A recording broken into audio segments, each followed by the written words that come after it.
Hello, let's discuss this question. A 42-year-old woman comes to the office due to diarrhea.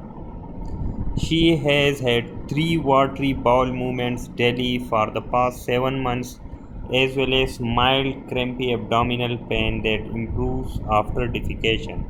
The patient has no hematochezia, melena, or weight loss. Medical history and family histories are both unremarkable. She has not traveled outside the United States. Temperature is 37.3 degrees C, 99.1 degree Fahrenheit.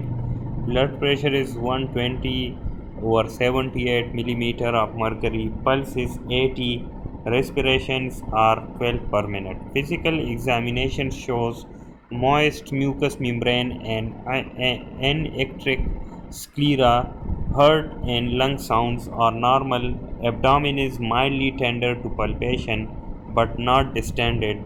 Laboratory results are as follows. Hemoglobin is normal 12.7 gram per deciliter. Platelets is also normal 3,45,000 per millimeter cube. Leukocytes is 5,000 millimeter cube. Normal immunological and rheumatological studies include C-reactive protein, which is 3 milligram per liter, which is normal, and erythrocyte sedimentation rate is 8 millimeter per hour, which is also normal. Okay, so these labs are normal. A colonoscopy reveals mild erythema and small shallow ulcers in the rectum and the sigmoid colon. Which of the following would be the best next step in the management? Okay, so the A option is gluten. The A option is gluten-free diet. The B option is mesalamine enema. C option is metronidazole plus paromomycin.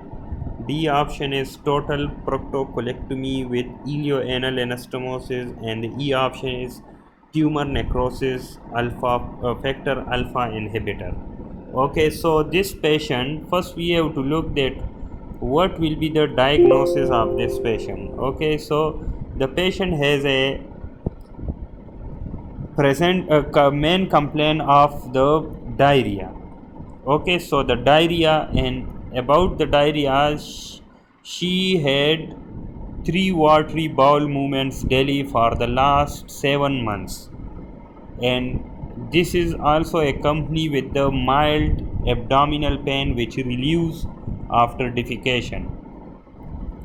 There are no other symptoms except the abdomen is mildly tender to palpation but not distended. Okay, she also not travel outside the United States. Okay, so this is, and there is no anemia features, the anectric sclera. Okay, so what will be the diagnosis? So this patient has the inflammatory bowel disease and ulcerative colitis subtype, and she has the diagnosis of mild ulcerative colitis. Why mild ulcerative colitis? Because the loose motion episode is less than 4. There is no anemia.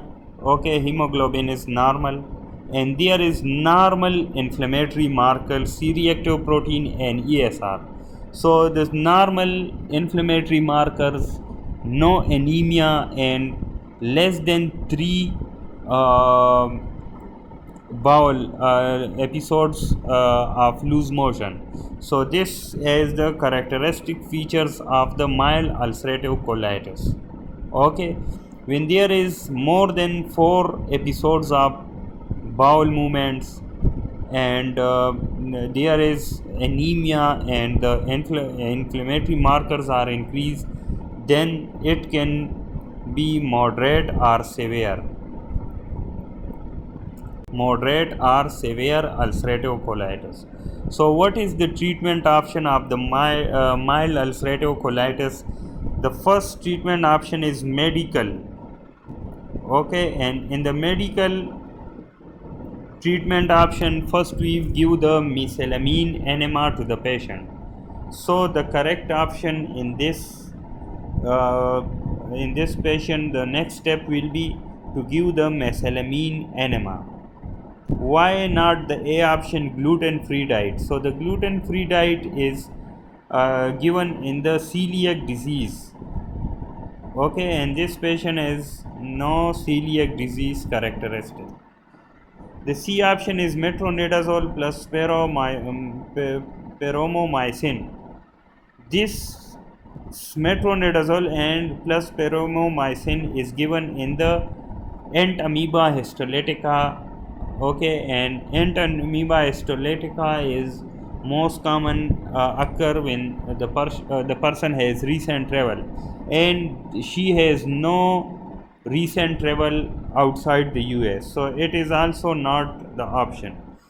The D option is the total proctocolectomy with the ilioanal anastomosis.